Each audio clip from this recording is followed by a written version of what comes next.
Vladimir Putin was flexing Russia's military muscle today, overseeing a huge exercise by his armed forces. While in Ukraine, pro-Russian militants took more actions of their own today. Our chief foreign correspondent, Richard Engel, in the eastern Ukraine city of Donetsk, again for us tonight. Richard, good evening. Good evening, Brian. Just yesterday, Putin was talking about peace. Today, he showed how ready he is for war. These were huge exercises. The Russian media bragged there wasn't anything like this even under the Soviet Union. This was a show of force no one could miss.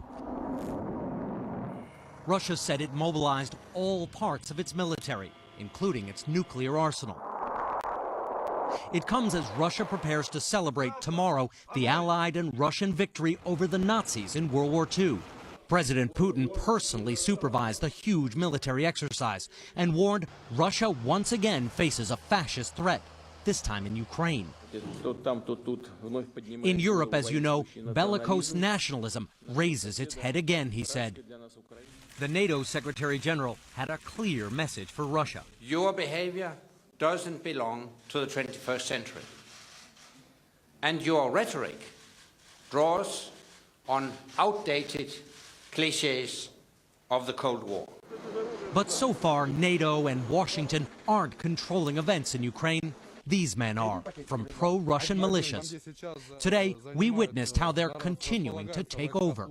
When we arrived at a local TV station in Donetsk, there were armed men in the hallway. The station had been occupied by a pro-Russian militia just 1 hour before we arrived. Hello. Hello. The news director, Yuri Sugak, welcomed us into his office, but he was clearly afraid to talk. What's going on today?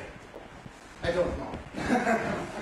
He showed us the last video his reporters filmed freely of masked men pouring into the building. Was there violence or no violence? No violence.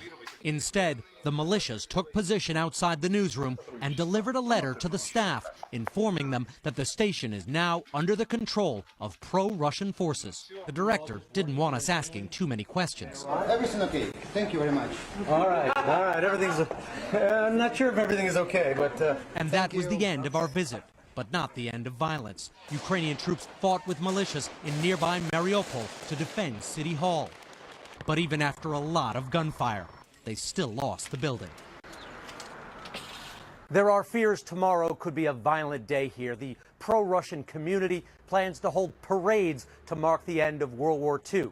The militias will be out in force. Brian? Richard Engel reporting live once again tonight from Donetsk. Richard, thanks.